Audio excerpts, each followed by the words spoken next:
Hello everyone, once again welcome back on my YouTube channel, The Employee.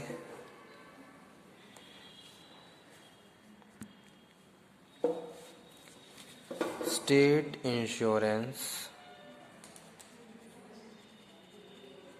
Act 1948।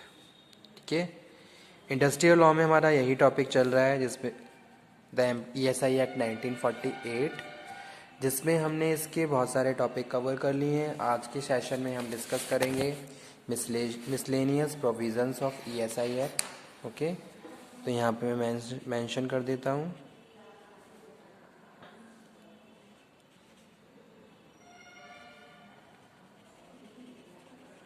miscellaneous provisions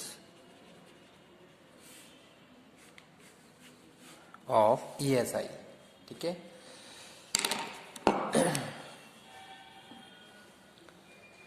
previous video lecture में हमने जो topic discuss किया था वो था पेनल्टीज़, यानी कि कुछ पेनल्टीज़ के प्रोविजंस हमने डिस्कस किए थे, रूल्स रिगार्डिंग दैट कि भाई कौन कौन सी पेनल्टीज़ पड़ती हैं एम्प्लॉयर पे या एम्प्लॉयज़ पे अगर कोई भी हम प्रोविजंस को फॉलो नहीं करते हैं या कोई रूल ब्रेक करते हैं, ब्रीच करते हैं। ठीक है, आज हम डिस्कस करेंगे मिसलेनियस प्रोविजंस ऑफ ESI, जिसमें हम फर्स्ट वन बात कर रहे हैं student, power of appropriate government to grant exemption. Power to appropriate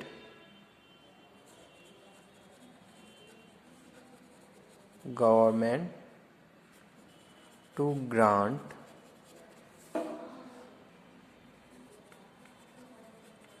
exemption, section 87। Okay, section 87, 88, 89 और 90, 87, 88, 90 और 91 कवर करता है। Means to say it has already been discussed in that introductory part. Central government to be the appropriate government, section 91 double A। Okay, तो ESI के लिए जो appropriate government है वो क्या है? सेंट्रल गवर्नमेंट है। Notwithstanding anything contained in this act in respect of establishment located in the state where medical benefit is provided by the corporation, the central government shall be appropriate government। Okay, तो central government क्या है? Appropriate government है। Central government क्या कर सकती है? कुछ exemption grant कर सकती है। तो वो पावर यहाँ पे हम बात कर रहे हैं, power of appropriate government to grant exemption. Okay, तो यहाँ पे हम बात कर रहे हैं, it is already we have discuss in the introductory part of ESI, central government to be the appropriate government notwithstanding anything contained in this act in respect of establishment located in the states where medical benefit is provided by the corporation, the central government shall be the appropriate government। okay, second rule student यहाँ पे जो है वो है power of central government, power of central government to give direction, to give direction। ठीक है, section 92 means to say the central government may give direction to state government to execute this act in the state। तो central government क्या है? Direction देती है किसको? State government को, ताकि इस एक्ट के जो भी प्रोविजंस हैं वो स्टेट में फॉलो किए जाएं, उनको एग्जीक्यूट किया जाए। जो भी पॉलिसी बनाई जा रही है या फिर जो भी स्ट्रेटजी बनाई गई है इस एक्ट को फॉलो करने के लिए, उसको एग्जीक्यूट करने का काम किसका है? ऑर्डर देने का काम सेंट्रल गवर्नमेंट का है और उनको इम्प्लीमेंट करने का काम स्टेट गवर्नमेंट का है। तो वही चीज़ यहाँ पे हम सेकंड बात कर रहे हैं मिसलेनियस प्रोविजंस में। The central government may give direction to state government to execute this act in the state. Okay,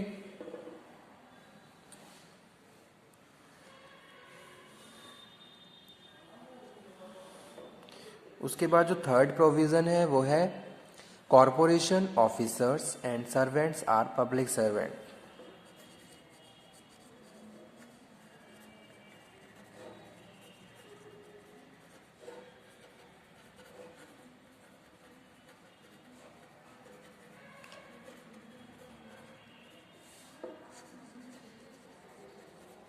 Okay, section 93. So according to this, corporation officers and the servants are public servants according to ESI Act under section 93. तो जितने भी यहाँ पे authorities हैं, जो officers हैं, वो क्या हैं, पब्लिक सर्वेंट डीम किए जाएंगे बाय दिस एक्ट। तो ये क्या है, थर्ड प्रोविज़न है। उसके बाद फोर्थ वन बात कर रहे हैं, contribution due to corporation shall have priority over the debts. Contribution, अगर हम बात कर रहे हैं डेब्ट्स और कंट्रीब्यूशन को, तो जो कंट्रीब्यूशन है उसको प्रायोरिटी दी जाएगी according to this provision. Contribution due to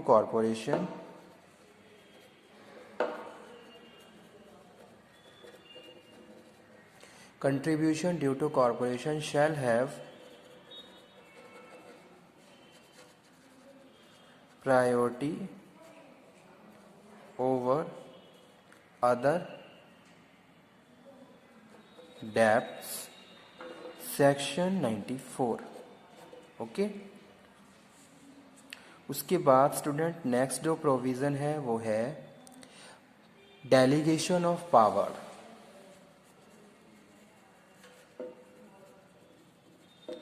delegation of power, section 94A। The corporation and the standing committee may delegate their power to the officers or authority subordinate to the corporation. Okay, तो यहाँ पे हम बात कर रहे हैं किसकी, miscellaneous provisions में delegation of power under section 94A। The corporation and the standing committee में delegate their power to officers. ठीक है, पावर डेलीगेट की जा सकती है जो भी ऑथराइज अथॉरिटीज़ हैं, जो भी ऑफिसर्स हैं और जो भी उनके सबऑर्डिनेट हैं। तो ये प्रोविजंस हैं नंबर 5th नंबर पे। ओके, उसके बाद जो नेक्स्ट प्रोविज़न है वो है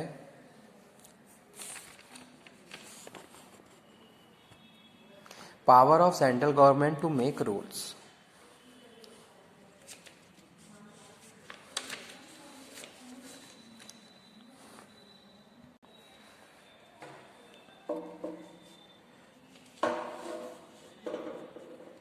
तो 6th नंबर पे हम बात कर रहे हैं पावर ऑफ सेंट्रल गवर्नमेंट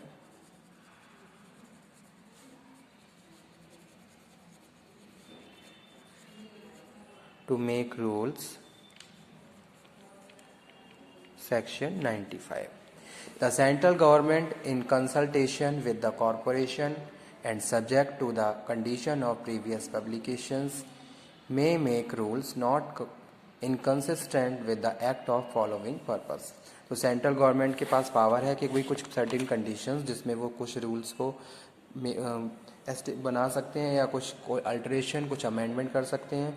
क्या हम बात कर रहे हैं, limit of wages beyond which a person shall not be deemed to be the employee, the limit of maximum monthly salary for the purpose of subsection 1 of the section 17, the manner in which appointments and elections of member of the corporation, the standing committee and the medical benefit council shall be made, the quorum and the meeting of the corporation, the standing committee and the medical benefit council of the minimum number of meetings, the power and duties of the director general and the financial commissioner and the condition of their services। okay, the power and duties of the medical benefit councils। तो इनके regarding अगर कुछ rules हैं तो वो बनाए जाते हैं किसके द्वारा, सेंट्रल गवर्नमेंट के द्वारा। तो वो यहाँ पे हम बात कर रहे हैं power of central government to make rules. Okay, as well as we are talking about the power of central government to making rules which are related to the manner of calculation of average daily wages, the rate of contribution and the limit of wages below which manner of the calculation। ठीक है, the condition on grant medical benefit and a person who have attained the age of superannuation,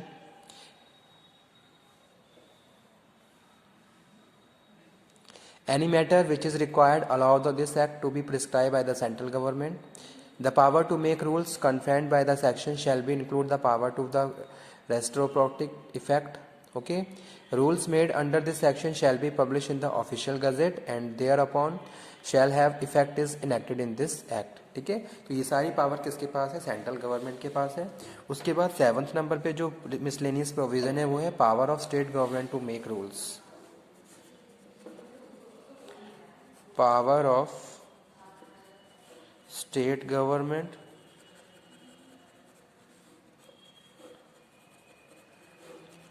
to make rules, section 96, ठीक है। According to section 96 किसके पास state government है power to make such rules. These rules are in this same manner the state government can also make rules in respect of the following matters. First matter क्या है, the constitution of employee insurance code, mention of the qualification of person who may be appointed judge thereof and the condition of service of judge, okay। Second है the procedure to be followed in the proceeding before such court and the execution of orders made by such courts, the fee payable in respect of applications made to the employee insurance court, the cost incidental to the proceeding in such court, okay। तो ये सब power है किसके under में, state government के under में। उसके बाद जो नेक्स्ट है the establishment of hospitals, dispensaries and other institutions, the allotment of insured person और other families any on such hospital, dispensary और अदर इंस्टीट्यूशंस, ठीक है। तो ये पावर किसके अंडर में है, स्टेट गवर्नमेंट के।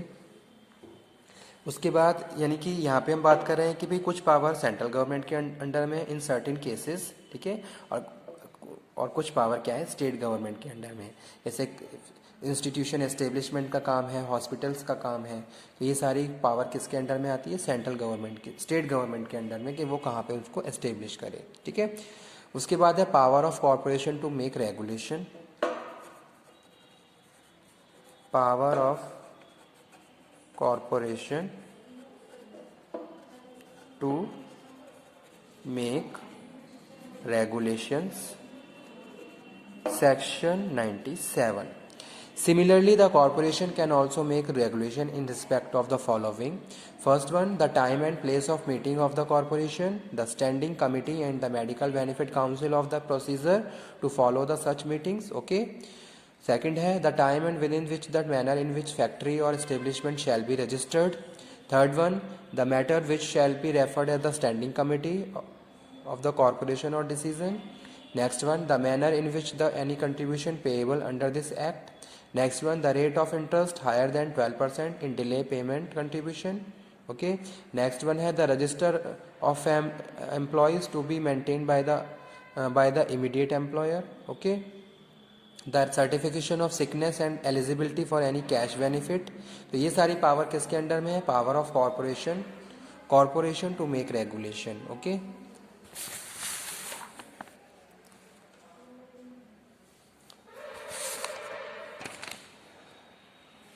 उसके बाद 9th नंबर पे है एनहांसमेंट ऑफ बेनिफिट्स,